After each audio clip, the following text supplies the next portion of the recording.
कांग्रेस सदर राहुल गांधी आज मध्य प्रदेश के दौरे पर हैं। भोपाल के जम्बूरी मैदान में वो किसान रैली से खिताब करेंगे। राहुल गांधी के दौरे के ताल्लुक से सिक्योरिटी के पुख्ता बंदोबस्त है। राहुल गांधी दोपहर 1 बजे दिल्ली से भोपाल पहुंचेंगे। खुसूसी तैयारे में राहुल गांधी के साथ ज्योतिरादित्य सिंधिया भी मौजूद रहेंगे।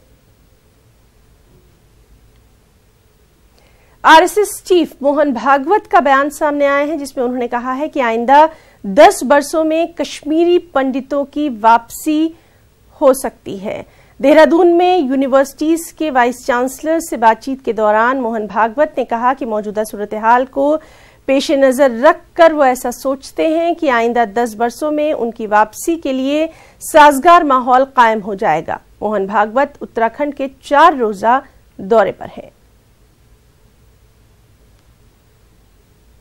वहीं राम मंदिर पर शिवसेना ने एक बार फिर बीजेपी पर निशाना साधा। सामना के इदारिये में उद्धव ठाकरे ने लिखा कि बीजेपी राम मंदिर मामले पर टाल मटोल कर रही है। एडिटोरियल में आरएसएस और वीएचपी के तर्ज अमल पर नुक्ताचीनी की गई है। शिवसेना के तर्जुमान अखबार के मुताबिक 2019 आम चुनाव में राम मंदिर का इशू बीजेपी के लिए मुसीबत न बन जाए।